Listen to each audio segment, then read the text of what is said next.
Dr. Marcus Romano stood at his office window, watching the rain streak down the glass like tears he refused to shed. At 38, he had everything most men dreamed of: a successful medical practice, a beautiful home in the hills, and enough money to last 3 lifetimes. Yet inside he felt as empty as the coffee cup growing cold on his desk.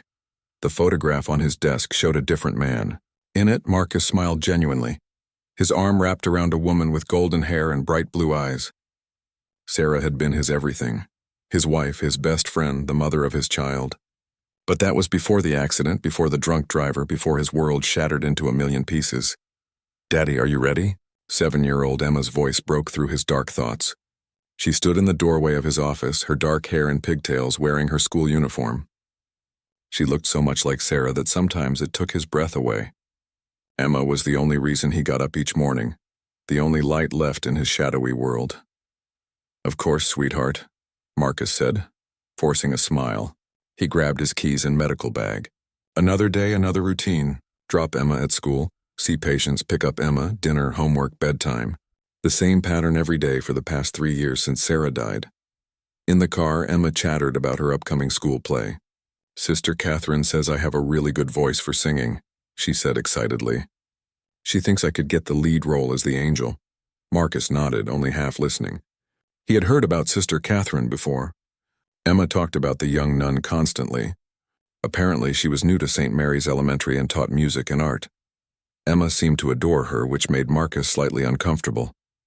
He didn't want his daughter getting too attached to anyone. People left. People died. It was better to keep distance. "Can Sister Catherine come to dinner sometime?" Emma asked as they pulled up to the school. "We'll see," Marcus replied, which was his standard answer to most of Emma's requests that involved other people. He kissed her forehead. "Have a good day, Em." Marcus watched his daughter run toward the school building, her backpack bouncing. She was so innocent, so trusting. He envied that about her. She still believed in good things and happy endings. Marcus had stopped believing in those the night Sarah died in his arms in the emergency room, despite all his medical knowledge and training. The day passed in its usual blur of patients. Marcus was known for being an excellent doctor, but a cold one. He diagnosed efficiently, treated effectively, but never got personally involved. His staff respected him, but didn't try to make small talk. They had learned that Dr. Romano preferred silence. At lunch, Marcus sat alone in his office, eating a sandwich while reviewing patient files. His nurse, Mrs. Henderson, knocked on his door. "Doctor, there's someone here to see you," she said carefully. "She says it's about Emma." Marcus's heart stopped. Had something happened at school? He rushed to the waiting room and found a young woman in a simple brown habit. She was probably in her mid-20s with kind brown eyes and a gentle smile. "This had to be Sister Catherine." "Dr. Romano?" she said, standing up. "I'm Sister Catherine from St. Mary's. I wanted to talk to you about Emma." "Is she hurt? Sick?" Marcus demanded, his medical instincts kicking in. "Oh no, nothing like that," Sister Catherine said quickly. "Emma is perfectly fine. I just wanted to discuss something with you about her education." Marcus felt relief wash over him, followed by annoyance. "If this is about school fundraisers or field trips, I can write a check. I don't have time for meetings." Sister Catherine's expression didn't change, but Marcus noticed a flicker of something in her eyes. Disappointment, maybe. "Dr. Romano, Emma is an exceptional child. She has a beautiful voice and real artistic talent. I think she could benefit from private music lessons." "Fine, send me the information." "I'll arrange payment," Marcus said, already turning to leave. "Dr. Romano, wait," Sister Catherine called softly. "I don't think you understand. Emma is special, but she's also sad. She talks about you constantly, but she worries about you. She told me you don't smile anymore." Marcus froze. He turned back slowly, his jaw tight. "Sister, I appreciate your concern, but my personal life is not your business. Emma is well cared for. She has everything she needs. Everything except a father who's truly present," Sister Catherine said quietly. The words hit Marcus like a physical blow. Who was this woman to judge him? She didn't know what he had been through, what he had lost. "You don't know anything about our situation," he said coldly. "You're right, I don't," Sister Catherine admitted. "But I know children, and I know that Emma loves you desperately and wishes you would let her in. She told me that sometimes she hears you crying at night." Marcus felt exposed, vulnerable. Emma had never said anything to him about hearing him cry. He thought he had been careful, thought he had hidden his grief well. "I think this conversation is over," he said. Sister Catherine nodded. "I'm sorry if I overstepped. I just care about Emma. She's become very special to me in the short time I've known her." As Marcus walked back to his office, Sister Catherine's words echoed in his mind. Emma heard him crying. His little girl was carrying the weight of his sorrow along with her own grief for her mother. He had thought he was protecting her by keeping his emotions locked away, but maybe he was actually hurting her more. That evening, as Marcus helped Emma with her homework, he studied her face carefully. She was concentrating on her math problems, her tongue sticking out slightly in concentration just like Sarah used to do. When she looked up and caught him staring, she smiled. "Daddy, are you okay?" she asked. "I'm fine, sweetheart," Marcus said automatically. Emma nodded, but Marcus saw that flicker of worry in her eyes that Sister Catherine had mentioned. His 7-year-old daughter was taking care of him emotionally, and he hadn't even realized it. The thought made him feel sick. Maybe it was time to admit that his way of handling grief wasn't working for either of them. Sister Catherine Maria Santos had not planned to become a nun. At 26, she had once dreamed of marriage, children, and a house with a white picket fence. But life had other plans, and sometimes God's calling came through the most unexpected paths. 3 years ago, she had been Dr. Catherine Santos, a pediatric resident at City General Hospital. She was engaged to David, a fellow doctor, and their future seemed bright and predictable. Then came the mission trip to Guatemala that changed everything. In a small village clinic with limited supplies and overwhelming need, Catherine discovered something she had never felt in the sterile, well-equipped hospitals back home. She found purpose that went beyond medical procedures and insurance claims. She found peace in serving others without expecting anything in return. When she returned from Guatemala, everything seemed different.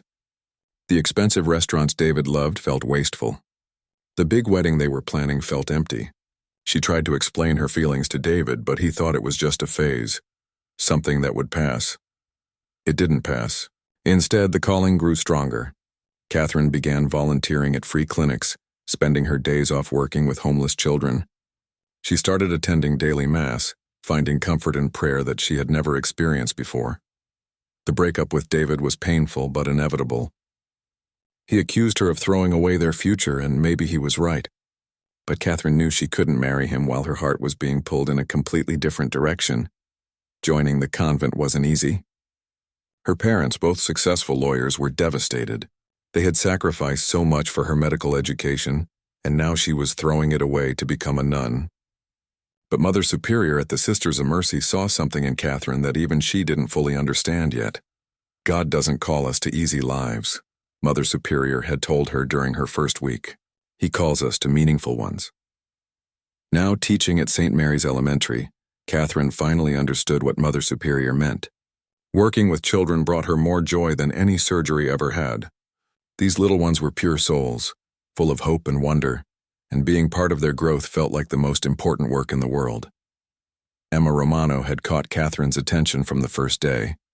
While other children laughed and played during recess, Emma often sat alone drawing pictures or reading.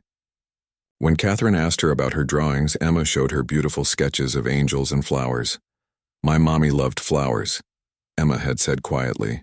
She used to say that angels plant flowers in heaven's garden. Catherine's heart broke a little.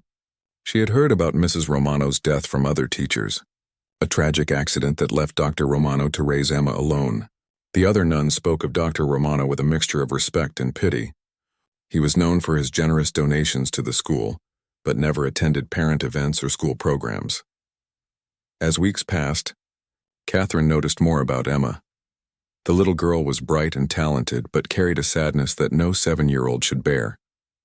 She often talked about her father, always with love but sometimes with worry. "Daddy works really hard," Emma would say. "Sometimes I think he forgets to eat dinner." Or, "Daddy doesn't like when I talk about Mommy. I think it makes him too sad." Catherine began finding small ways to help Emma feel special. She gave her extra responsibilities in the classroom, praised her artwork, and encouraged her natural musical talent. Emma responded beautifully, gradually becoming more confident and social. It was during the music class preparation for the Christmas pageant that Catherine realized how gifted Emma truly was. When Emma sang Silent Night in her clear, sweet voice, several other teachers stopped their work to listen. The child had a gift that needed nurturing, but Catherine also noticed that Emma never mentioned her father attending any school events. When she asked about it, Emma's face fell slightly. "Daddy's always working," she said. "He says he's too busy for school things." Catherine decided to visit Dr. Romano's office that day, not just to discuss Emma's musical talent, but because she was genuinely worried about both father and daughter. She had seen too many children suffer when their remaining parent was lost in grief. The meeting didn't go as she had hoped. Dr. Romano was everything she had heard. Successful, intelligent but cold as winter stone. His pain was obvious, but so was his determination to keep everyone at arm's length, including his own daughter. What struck Catherine most was how he spoke about Emma. He talked about providing for her physical needs, food, shelter, education, but never mentioned her emotional well-being. It was as if he was afraid to acknowledge that Emma might need more than just material care. After Dr. Romano left, Catherine sat in the waiting room for a few minutes, praying for guidance. She thought about Emma's drawings of angels, about the way the little girl's face lit up when she sang, about the worry that sometimes clouded her young eyes. That evening, Catherine joined the other sisters for evening prayer. During the quiet reflection time, she found herself thinking about Dr. Romano and Emma. Both were clearly suffering, trapped in their grief in different ways. "Sister Catherine," Mother Superior said after prayers, "you look troubled." Catherine explained her concerns about the Romano family. Mother Superior listened thoughtfully. "Sometimes God places people in our path not because they want to be helped, but because they need to be," Mother Superior said. "But remember, we can only plant seeds. We cannot force them to grow." Catherine nodded, understanding. She had seen this before. People so hurt by loss that they built walls to protect themselves, not realizing they were also keeping out healing and love. The next day, Catherine decided to try a different approach with Emma. Instead of asking directly about her father, she created opportunities for Emma to talk about her feelings. During art class, Catherine suggested that students draw pictures of their families. Emma drew herself and her father, but the picture was telling. Emma was small and far away from her father's figure. When Catherine asked about it, Emma said, "Daddy's very busy. I don't want to bother him." "What if he wants to be bothered?" Catherine asked gently. Emma looked confused. "What do you mean? What if your daddy wants to spend time with you but doesn't know how to ask?" Emma considered this. "Do you think he might be sad too?" "What do you think?" Catherine asked. Emma nodded slowly. "Sometimes I hear him crying when he thinks I'm asleep, but he pretends he's okay when I'm around." Catherine's heart ached for both of them. Here was a father and daughter who loved each other deeply, but were both trying to protect each other from their own pain, creating a distance that was hurting them both. "Emma," Catherine said carefully, "would you like to do something special for your daddy?" Emma's eyes lit up for the first time in weeks. "What kind of special thing?" Catherine smiled. "What if we prepared a little concert for him? You could sing one of the songs we've been practicing. Do you think he would come?" Emma asked, hope and doubt warring in her voice. "I think," Catherine said, "that your daddy loves you more than anything in the world. Sometimes people who love us very much are also very scared of losing us. Maybe he just needs to remember that loving people doesn't have to be scary." Emma hugged Catherine impulsively. "Sister Catherine, I'm really glad you came to our school." As Catherine hugged the little girl back, she felt a familiar sense of purpose. This was why she had been called to this life. Not just to teach children their letters and numbers, but to help heal broken hearts and bring families back together. The small chapel at St. Mary's Elementary became Emma Romano's favorite place during lunch breaks. Sister Catherine had given her permission to practice piano there, and the peaceful silence helped ease the loneliness that sometimes overwhelmed her at school. Emma's fingers moved carefully over the keys as she played Ave Maria, the song Sister Catherine had been teaching her. Her voice, still small but growing stronger with confidence, filled the empty space with pure, clear notes. "That's beautiful." "Emma." Emma turned to find Sister Catherine standing in the doorway, her brown eyes warm with encouragement.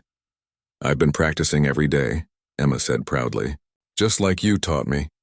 Sister Catherine sat beside Emma on the piano bench. "You have a gift, you know.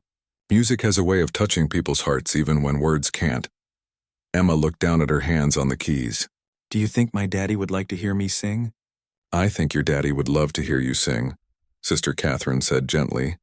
But more than that, I think he would love to spend time with you. Emma sighed, a sound too heavy for such a small person. He's always sad, Sister Catherine. Even when he smiles, his eyes look sad. I don't want to make him sadder. Sister Catherine's heart ached for this little girl who was trying so hard to take care of everyone else's feelings. Emma, can I tell you a secret? Emma nodded eagerly. Sometimes when people are very sad, they think they're protecting the people they love by hiding their sadness. But really, they're just making everyone feel more alone.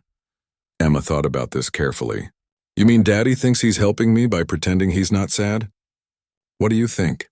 I think, Emma said slowly, that maybe Daddy doesn't know that I get sad too. Maybe he thinks only grown-ups miss Mommy. Sister Catherine smiled. This child was wise beyond her years. Would you like to find a way to show your daddy that it's okay to be sad together? Emma's face lit up. Yes, but how? Well, Sister Catherine said, the Christmas pageant is coming up in 2 weeks. You're going to sing a solo. What if we invited your daddy to come watch? Emma's excitement dimmed a little. He always says he's too busy for school things. What if this time was different? What if we made it very special? Sister Catherine had an idea forming. She had been thinking about Dr. Romano since their uncomfortable meeting in his office. The man was clearly brilliant and caring. You didn't become a successful doctor without compassion, but he was drowning in his own grief. Over the next few days, Sister Catherine watched Emma carefully. The little girl threw herself into practicing for the pageant with new energy. She stayed after school to rehearse, and her voice grew stronger and more confident with each session. But Sister Catherine also noticed other things. Emma's school clothes were always clean and pressed, but they were getting too small. Her lunch was nutritious but packed without care, usually just a sandwich and an apple thrown into a brown bag. These were the signs of a father who was taking care of the basics but missing the details that showed love. On Thursday afternoon, Emma came to Sister Catherine with tears in her eyes. What's wrong, sweetheart? Sister Catherine asked, kneeling down to Emma's level. I asked Daddy about the Christmas pageant, Emma said, wiping her nose with her sleeve. He said he would try to come, but I could tell he didn't really want to. He got that look again. What look? The look he gets when something reminds him of Mommy, like it hurts him to think about happy things. Sister Catherine pulled Emma into a gentle hug. Emma, I want to ask you something, and I want you to think carefully before you answer. Would you like me to talk to your daddy again? Emma pulled back, her dark eyes wide. You would do that? If you want me to, yes. But Emma, I need you to understand that I can't promise he'll change his mind. Sometimes people need time to heal, and we can't force them to heal faster than they're ready. Emma nodded solemnly. Sister Catherine, can I ask you something? Of course. Were you ever really sad? Like so sad you thought you might not get happy again? Sister Catherine was quiet for a moment. She thought about her own journey, about the darkness she had walked through before finding her calling. Yes, she said honestly. I was very sad once. I felt like everything I had planned for my life was falling apart. What made you feel better? Well, Sister Catherine said carefully, I learned that sometimes when we're very sad, God sends us people to help us remember that there's still good in the world. And sometimes we get to be those people for someone else. Emma smiled. Like you're being that person for me? Sister Catherine felt tears prick her eyes. And like you might be that person for your daddy. That afternoon, Sister Catherine made a decision that went against her usual cautious nature.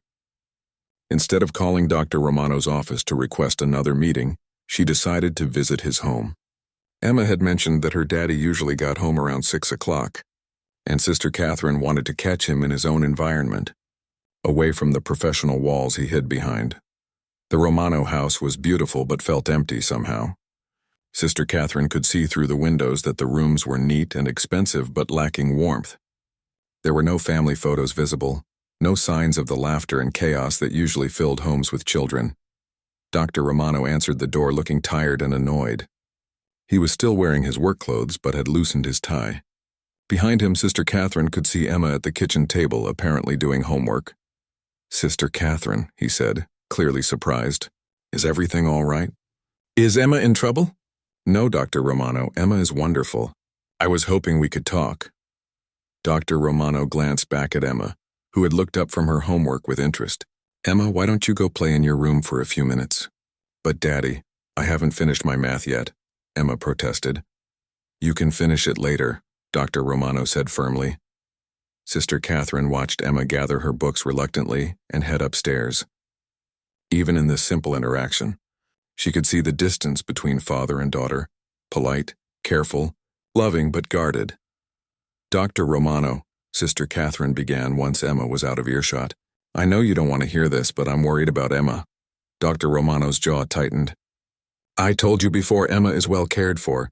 She has everything she needs. She needs her father, Sister Catherine said simply. She has her father.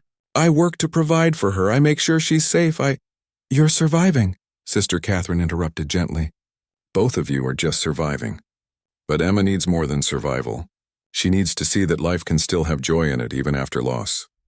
Dr. Romano was quiet for a long moment. When he spoke, his voice was rough with emotion. You don't understand. Everything that brought me joy died with my wife. I can't fake happiness for Emma when I feel dead inside. Sister Catherine felt a deep compassion for this broken man. I'm not asking you to fake anything, Dr. Romano. I'm asking you to let Emma help you heal. She's 7 years old, he said. It's not her job to heal me. No, Sister Catherine agreed. But maybe it's your job to heal together. She told him about Emma's solo in the Christmas pageant, about how hard the little girl was working, about how much it would mean to her to have her father there. Dr. Romano listened without interrupting, but Sister Catherine could see the war going on behind his eyes, love for his daughter battling with fear of feeling too much. I'll think about it, he said finally. It wasn't a yes, but it wasn't a no either. Sister Catherine smiled. That's all I ask. Emma loves you so much, Dr. Romano. She just wants to share that love with you. As Sister Catherine walked back to the convent that evening, she prayed for both father and daughter. Healing took time and faith, and sometimes it took a leap of courage that felt impossible. But she had seen miracles before. Sometimes love was stronger than fear. And sometimes broken hearts could learn to beat again. Dr. Marcus Romano stood in his bedroom doorway watching Emma sleep. Her dark hair was spread across the pillow like silk, and her small face looked peaceful in the soft glow of her nightlight. She clutched a worn stuffed rabbit that Sarah had given her for her 4th birthday, one of the few reminders of her mother that Marcus hadn't hidden away. Sister, Catherine's words from 3 days ago kept echoing in his mind. Maybe it's your job to heal together. Marcus turned away from Emma's room and walked downstairs to his study. The house was too quiet, filled with the kind of silence that made his thoughts too loud. He poured himself a glass of whiskey and sat in his leather chair, staring at the medical journal stacked on his desk. Work had always been his refuge. In the operating room or exam room, he could focus on problems that had solutions. A torn ligament could be repaired, a broken bone could be set, an infection could be cured with the right antibiotic. But hearts broken by loss? There was no surgery for that, no medication that could fix the hollow ache that lived in his chest. The Christmas pageant invitation lay on his desk where Emma had carefully placed it that morning. She had decorated the edges with colored pencils, drawing little musical notes and angels. At the bottom, in her careful 7-year-old handwriting, she had written, "Please come, Daddy, I will sing just for you." Marcus picked up the invitation and felt his chest tighten. 3 years ago, he and Sarah had attended every school event, every soccer game, every dance recital. They had been those parents who videotaped everything and cheered too loudly. Sarah would have loved seeing Emma sing in the Christmas pageant, but Sarah wasn't here. And the thought of sitting in an audience full of happy families, of watching other couples hold hands and smile at their children, felt unbearable. How could he celebrate when his world had ended? His phone rang, startling him from his dark thoughts. The caller ID showed the hospital. "Dr. Romano, we have a car accident coming in," the emergency room nurse said. "Multiple trauma, ETA 5 minutes. They're asking for you specifically." Marcus was already reaching for his keys before she finished speaking. This was what he knew how to do, what he was good at. Saving lives, fixing bodies, being useful in ways that didn't require him to feel anything beyond professional competence. At the hospital, Marcus worked for 6 straight hours. The car accident victim was a 30-year-old father with internal bleeding and a collapsed lung. Marcus operated with the focused intensity that had made him one of the city's most respected surgeons, pushing aside thoughts of Christmas pageants and meaningful conversations with nuns. The surgery was successful, and as Marcus was cleaning up, Dr. Jennifer Walsh, the hospital's chief of staff, approached him. "Excellent work tonight, Marcus," she said. "That man is going to live to see his kids grow up because of you." Marcus nodded, stripping off his surgical gloves. "Just doing my job." Dr. Walsh studied his face. "Marcus, can I ask you something? When was the last time you took a vacation? Or even a long weekend?" "I don't need time off," Marcus said automatically. "Everyone needs time off, especially people who are running from something." Marcus looked at her sharply. Jennifer had been a friend to both him and Sarah. She was one of the few people who remembered what he had been like before. Warmer, more engaged, someone who laughed easily and loved deeply. "I'm not running from anything," Marcus said. "Aren't you?" Jennifer asked gently. "Marcus, you're a brilliant surgeon, but you're also a father. Emma needs more than a provider. She needs a parent who's present, not just physically, but emotionally." Marcus felt anger flare in his chest. First Sister Catherine, now Jennifer. Why was everyone suddenly an expert on his parenting? "Emma is fine," he said coldly. "She's healthy, she's doing well in school, she has everything she needs." Does she have her father's love? Or just his financial support? The question hit Marcus like a physical blow.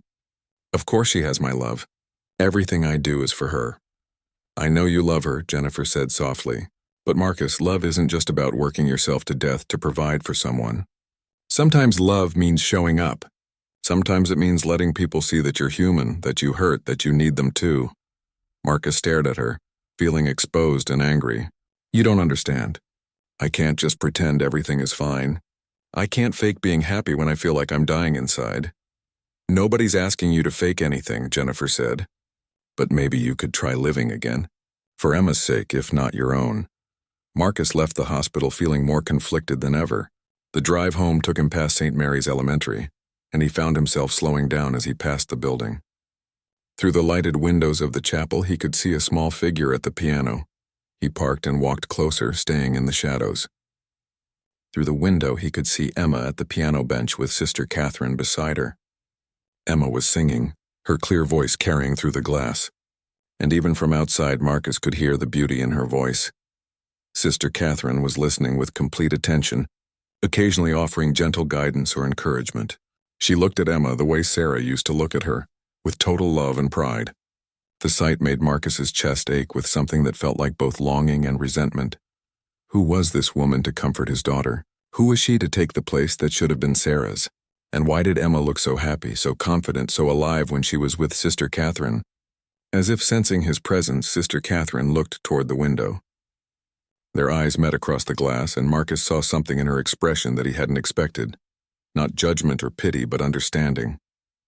She gave him a small nod of acknowledgement, but didn't stop the lesson or call attention to his presence. Marcus watched for another few minutes as Emma practiced her song. His daughter's face glowed with concentration and joy, and Marcus realized with a shock that he hadn't seen her look this happy in months. Maybe years. When the lesson ended, Marcus quickly walked back to his car. He didn't want to have another conversation with Sister Catherine, didn't want to explain why he had been lurking outside like some kind of stalker. But as he drove away, her words from their first meeting came back to him. Emma is special, but she's also sad. That night, Marcus lay in bed staring at the ceiling. Down the hall, he could hear Emma moving around in her room. Usually she was asleep by this time, but tonight she seemed restless. He got up and walked quietly to her door, which was slightly open. Emma was sitting on her bed holding her stuffed rabbit and looking at a photo of Sarah that she kept on her nightstand. "Mommy," Emma whispered to the photo. "I wish you could hear me sing. Sister Catherine says I have a gift like you did." "Remember how you used to sing to me?" Marcus felt his heart break a little more. Emma was talking to Sarah's photo the way he sometimes talked to Sarah's grave, desperately, hopefully, as if love could bridge the gap between life and death. "I'm going to sing in the Christmas pageant," Emma continued. "I asked Daddy to come, but I don't think he wants to. I think watching me do things makes him miss you too much." Marcus gripped the doorframe, fighting the urge to rush in and hold his daughter. She was right. Watching her grow and change and become more like Sarah every day was almost unbearable. But was he protecting her or himself by staying away?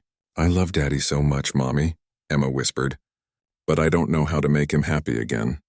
Sister Catherine says maybe we need to be sad together instead of sad apart, but I don't know how to tell him that." Marcus closed his eyes, overwhelmed by the wisdom and pain in his 7-year-old daughter's words. She understood what he had been too afraid to acknowledge, that they were both drowning in separate oceans of grief when they could have been helping each other swim to shore. He stood in the hallway for a long time after Emma finally fell asleep, wrestling with 3 years of carefully constructed walls and the terrifying possibility that maybe, just maybe, it was time to tear them down. The invitation to the Christmas pageant still lay on his desk downstairs, decorated with Emma's hopeful drawings. For the first time in 3 years, Marcus began to consider the possibility that showing up might hurt less than staying away.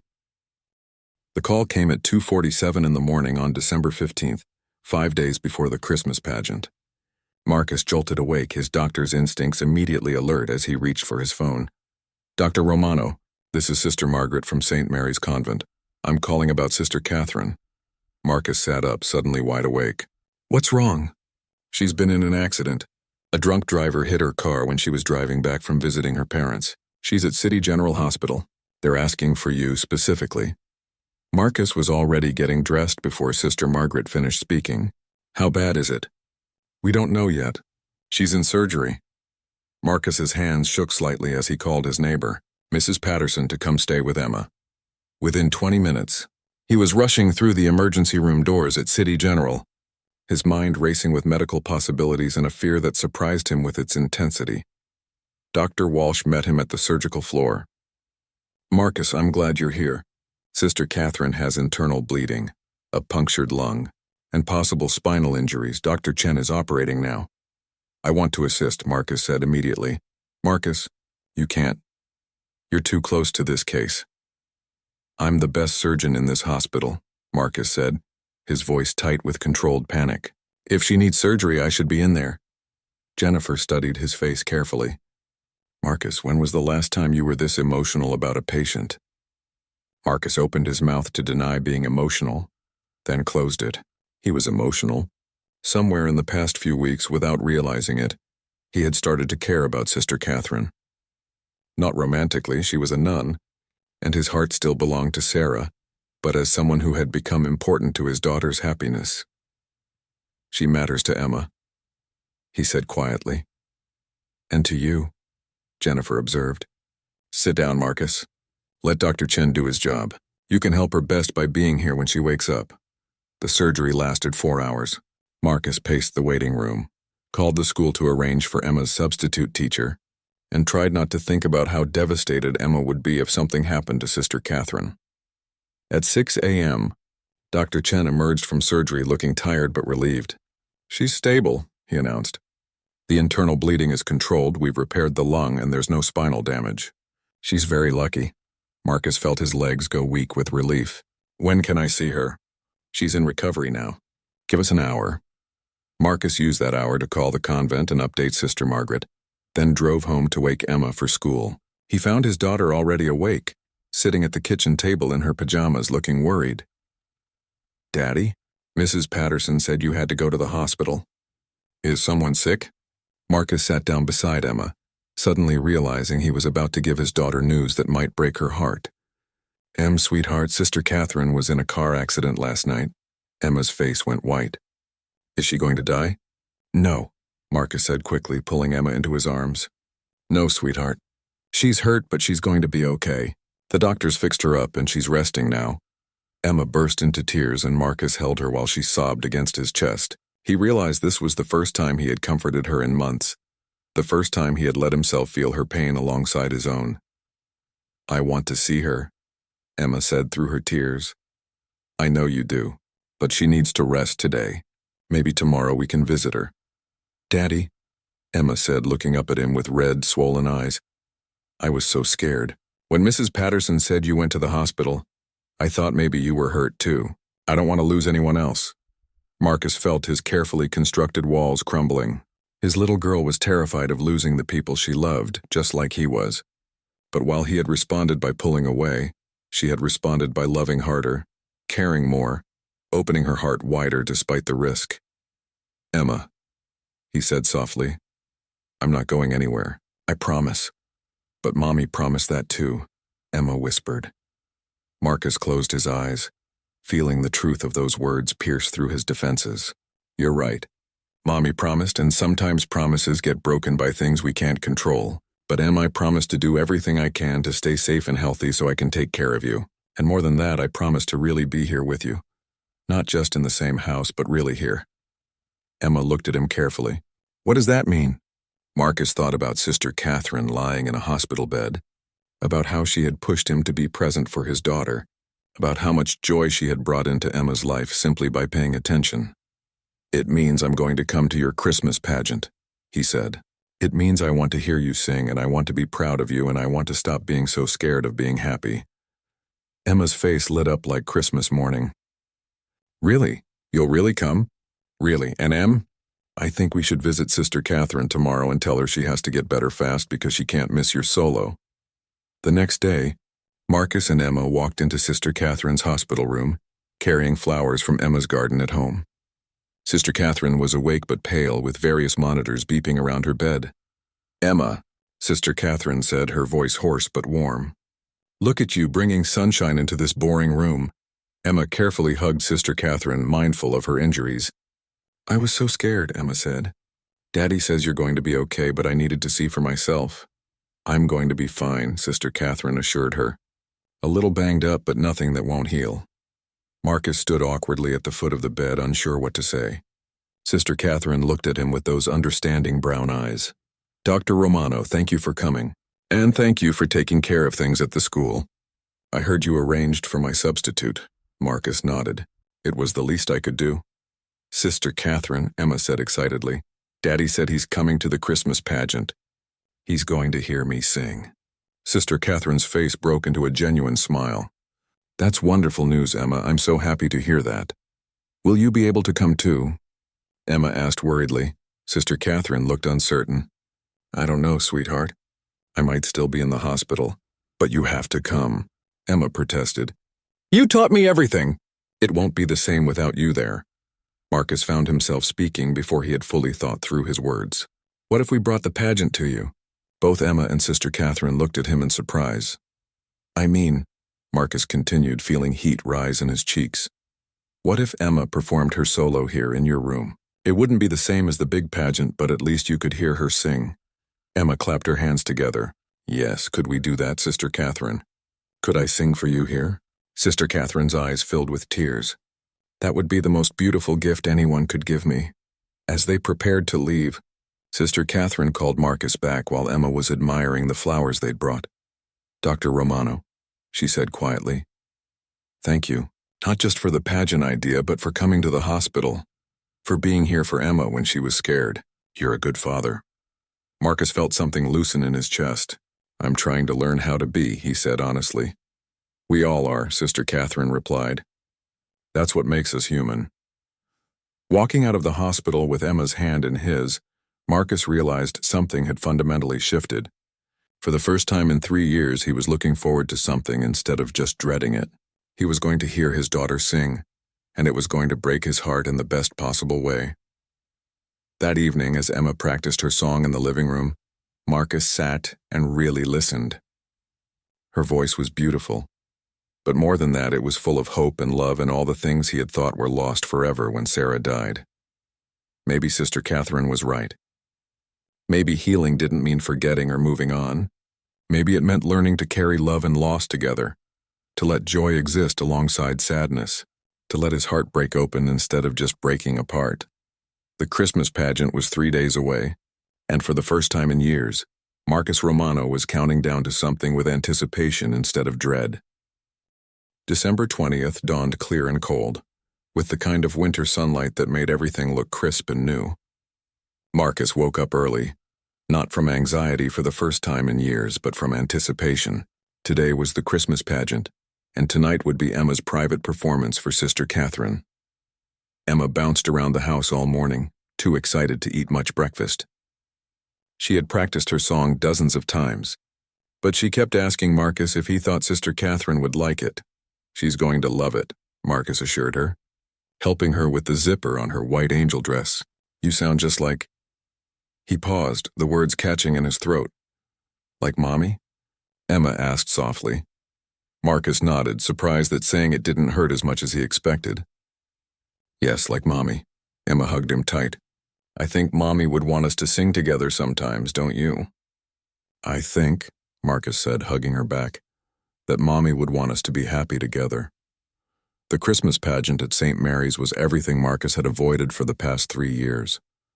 The gymnasium was packed with families, children ran around in costumes, and the air buzzed with excitement and chaos. Marcus found himself overwhelmed not by sadness, but by how much life and joy filled the space. He sat in the third row, his hands gripping the program that listed Emma as the solo performer for Ave Maria. Around him, other parents chatted and took pictures, and Marcus realized he had forgotten how to be part of a community. When the lights dimmed and the pageant began, Marcus found himself genuinely enjoying the performance. The kindergartners were adorable as they stumbled through their lines.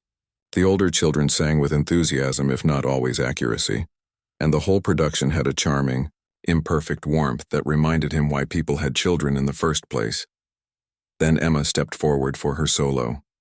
She stood alone in the spotlight, looking tiny in her angel costume, but confident in a way Marcus hadn't seen since before Sarah died. When she began to sing, her voice filled the gymnasium with pure, clear notes that seemed to hush even the youngest children in the audience. Marcus felt tears streaming down his face as he listened to his daughter sing. This was his child, his and Sarah's, carrying forward the musical gift that Sarah had given her. But more than that, this was Emma as herself, brave, talented, full of light despite everything she had lost. As the last notes of Ave Maria faded, the audience erupted in applause. Emma found Marcus in the crowd and smiled at him with such joy that he felt his heart crack open in the best possible way. He applauded until his hands hurt, proud and heartbroken and full of love all at the same time. After the pageant, other parents approached Marcus to congratulate him on Emma's performance. For the first time in years, he didn't deflect the attention or try to escape quickly. He stood and talked with other fathers, accepted compliments about Emma's voice, and even found himself laughing at another parent's story about their child's costume malfunction. Dr. Romano, Marcus turned to find Mother Superior, the head of St. Mary's Convent, approaching him. "I wanted to thank you," she said. Sister Catherine has been so worried about missing Emma's performance. "What you're doing tonight, bringing Emma to the hospital, it means more than you know. Sister Catherine has been important to Emma," Marcus said. "It's the least I can do." Mother Superior studied his face. "She's been important to you too, I think." Marcus considered this. "She helped me remember how to be a father," he said finally. "Sister Catherine has a gift for seeing what people need even when they don't see it themselves," Mother Superior said. "She gave up a very successful medical career to work with children. Some people thought she was crazy, but I think she found exactly where she belonged." That evening, Marcus and Emma arrived at the hospital carrying Emma's angel costume and a small portable speaker. They had stopped to pick up hot chocolate and cookies from Emma's favorite bakery, turning the hospital visit into something that felt more like a celebration than a duty. Sister Catherine was sitting up in bed, looking much better than she had 2 days earlier. Her face lit up when Emma walked in wearing her angel costume. "Oh my goodness," Sister Catherine said, clasping her hands together. "You look absolutely beautiful, Emma, like a real angel." Emma giggled and did a little twirl, making her costume sparkle in the hospital room lighting. "Wait until you hear me sing. Daddy says I sounded just like Mommy." Marcus set up the speaker and pulled 2 chairs close to Sister Catherine's bed. "Are you ready for a private concert?" he asked. Sister Catherine nodded, her eyes bright with anticipation. Emma took her position in the middle of the small room and waited for Marcus to start the music. As the opening notes of Ave Maria filled the room, Emma began to sing. If her performance at the pageant had been beautiful, this one was transcendent. Maybe it was the intimate setting, or maybe it was singing for people she loved who loved her back. But Emma's voice seemed to carry every emotion: love, loss, hope, faith, in its pure notes. Marcus watched Sister Catherine's face as Emma sang, and saw tears streaming down the nun's cheeks. When the song ended, Sister Catherine reached out and pulled Emma into a careful hug. "That was the most beautiful thing I've ever heard." Sister Catherine whispered, "Thank you, Emma, thank you both. Did you really like it?" Emma asked, beaming. "I loved it," Sister Catherine said. "And I think your mother would have loved it too." Emma nodded seriously. "Daddy and I were talking about Mommy today. We decided that she would want us to be happy together." Sister Catherine looked at Marcus over Emma's head, and he saw understanding and approval in her eyes. "I think that's exactly what she would want," Sister Catherine said. As they prepared to leave, Emma hugged Sister Catherine goodbye and skipped out into the hallway to look at the Christmas decorations. Marcus lingered for a moment. "Sister Catherine," he said quietly, "I owe you an apology. When you first came to my office, I was angry and defensive. You were right about everything." Sister Catherine shook her head. "You don't owe me an apology, Dr. Romano. You were protecting yourself and Emma the only way you knew how. Grief makes us all do things that don't always make sense to other people. You helped us find our way back to each other." Marcus said, "I don't know how to thank you for that. Seeing Emma happy and seeing you smile, that's thanks enough," Sister Catherine said. "But Marcus, can I give you one more piece of advice?" Marcus nodded. "Don't be afraid to let other people care about you and Emma. Healing doesn't happen in isolation. It happens in community, with people who love you even when you're broken." Marcus thought about the other parents at the pageant, about Dr. Walsh's concern for him, about the neighbors who had offered help over the years that he had politely declined. "I'll try," he promised. "And Marcus, consider coming to Christmas Mass with Emma this year. It might be good for both of you." As Marcus and Emma drove home, Emma chattered excitedly about Sister Catherine's reaction to her singing, about the Christmas decorations at the hospital, about whether they should invite Sister Catherine for dinner when she got out of the hospital. "Daddy," Emma said as they pulled into their driveway, "this was the best Christmas pageant ever." "Why?" Marcus asked, though he thought he knew the answer. "Because you were there," Emma said simply, "and because we got to share it with Sister Catherine, and because it felt like we were a family again." Marcus helped Emma out of her angel costume and tucked her into bed, listening as she said her prayers. She thanked God for her voice, for Sister Catherine's recovery, and for her daddy coming to the pageant. "And please tell Mommy that we're going to be okay," Emma added.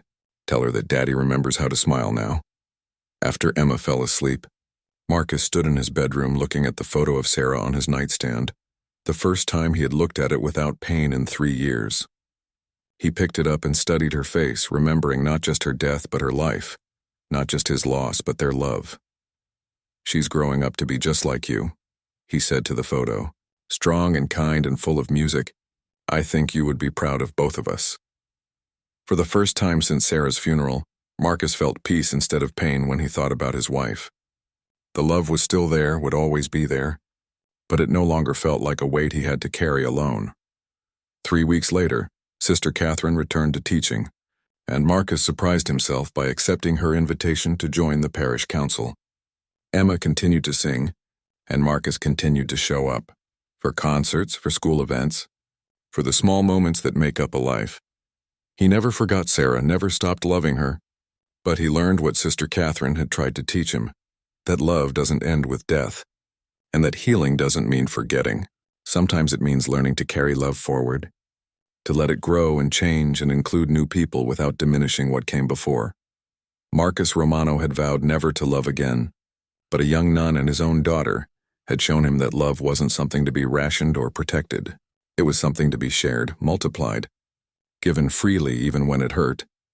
And sometimes, when he was very lucky, Marcus could swear he heard Sarah's voice joining in when Emma sang, reminding him that the best way to honor the love you've lost is to remain open to the love that still surrounds you.